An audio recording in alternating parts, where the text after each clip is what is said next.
In the 1790s, the United States stayed young and narrow, pressed up against the Appalachian Mountains. Most Americans lived near the Atlantic, but the country's growth pushed quickly west into the interior.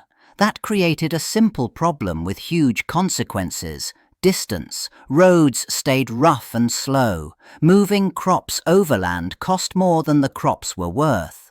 So Western farmers looked for one practical highway: the Mississippi River.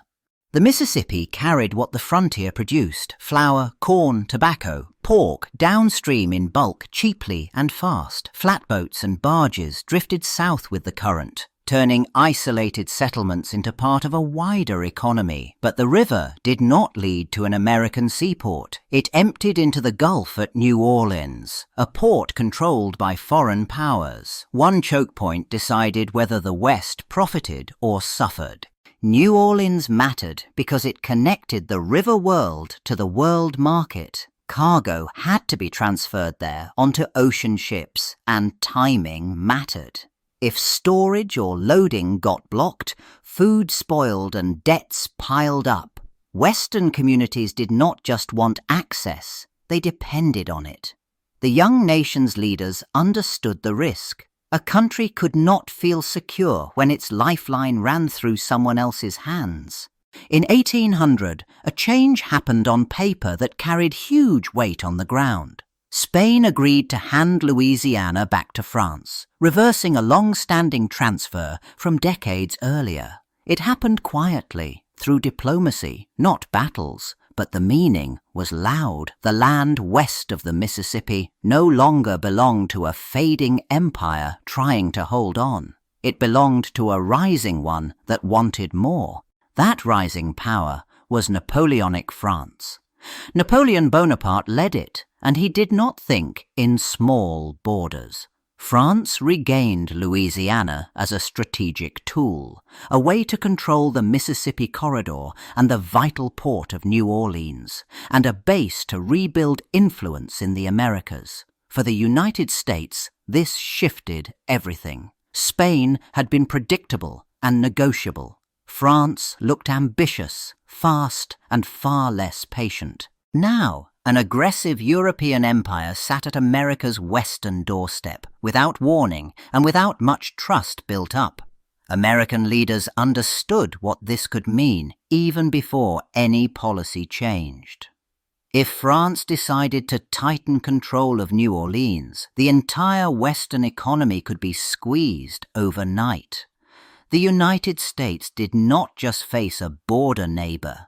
It faced a global power with resources, pride, and a record of forcing outcomes. In 1802, a single decision in New Orleans jolted the American West. The Spanish governor, still running the port even as Louisiana's ownership shifted in Europe, suspended the Americans' right of deposit.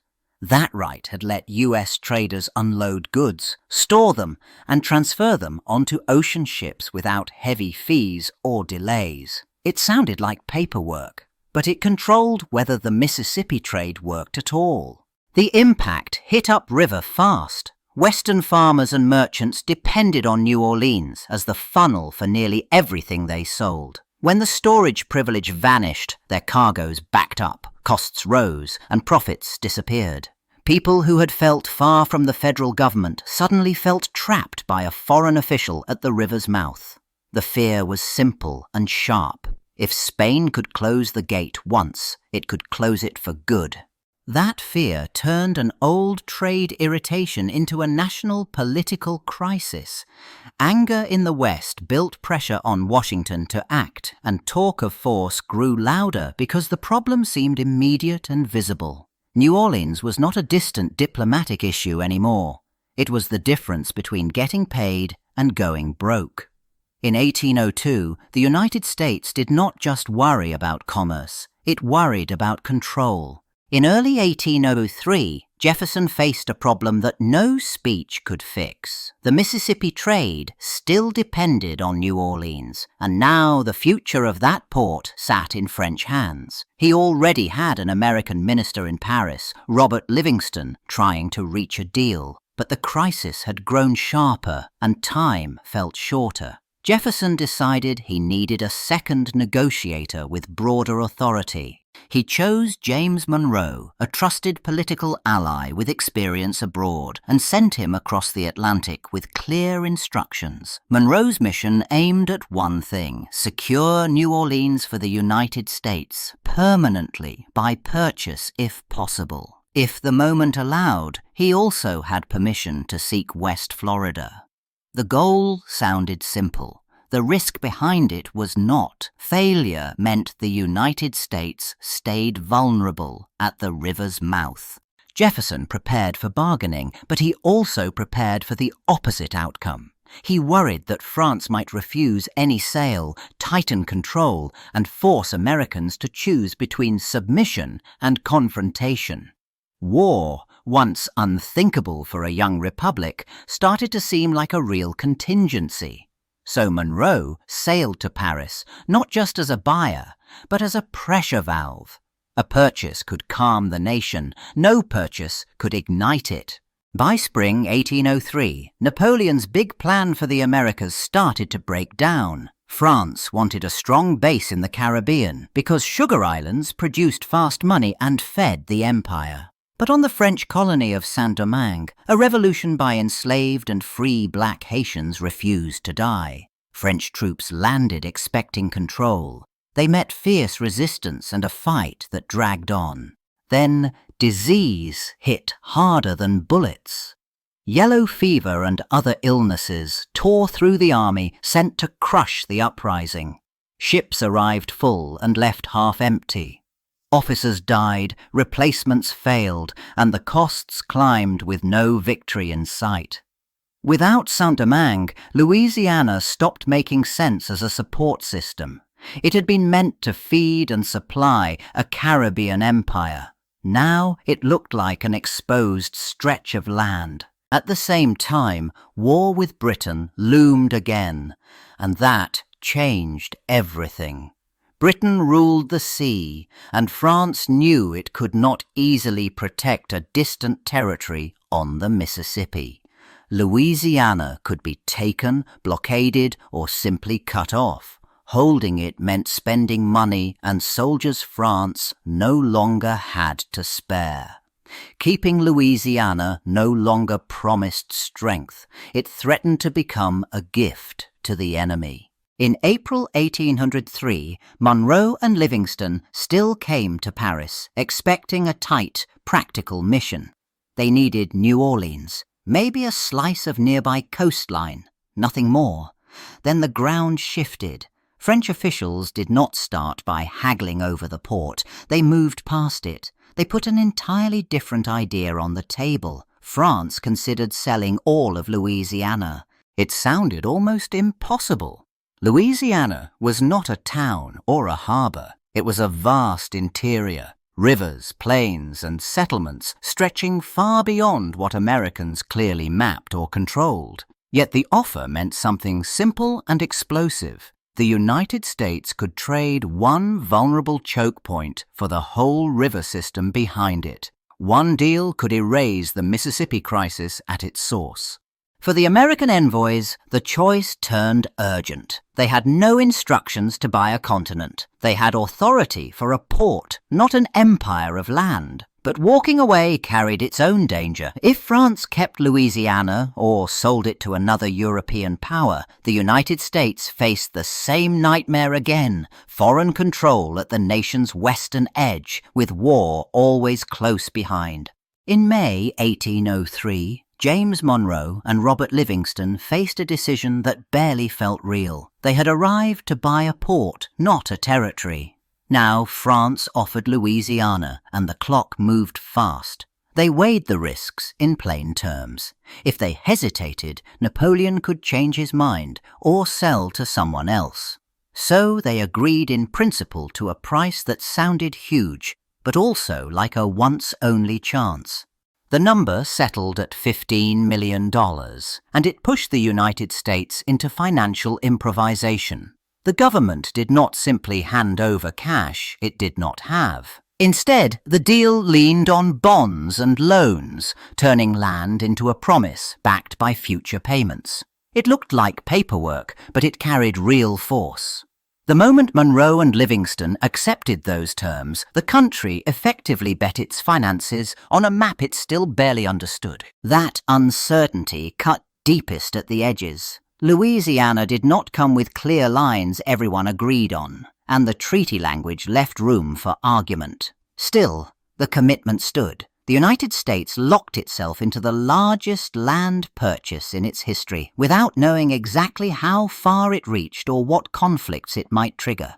The scale alone changed the nation's direction.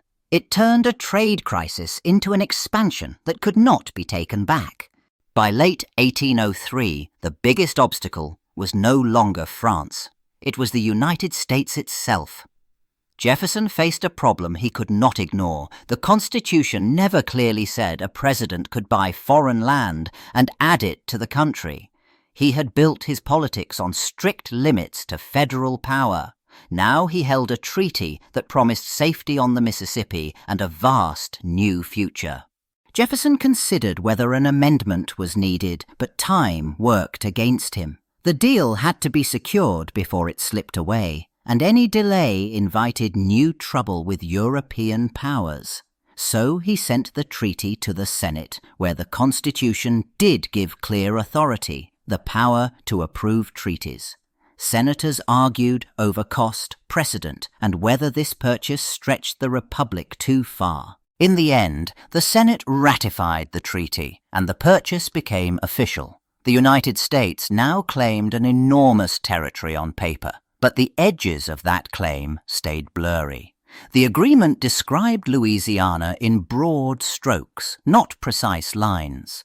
That vagueness solved one urgent crisis and opened another. America gained land, but it also inherited border questions that would not stay theoretical for long.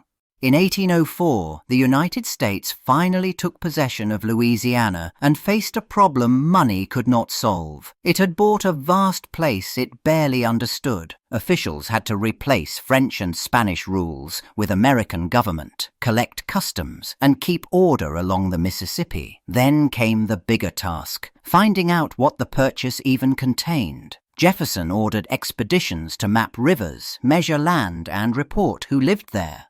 The most famous mission went to Meriwether Lewis and William Clark. They traveled up the Missouri River, crossed the Rockies, and reached the Pacific, proving the continent could be crossed and sketching routes that later settlers followed.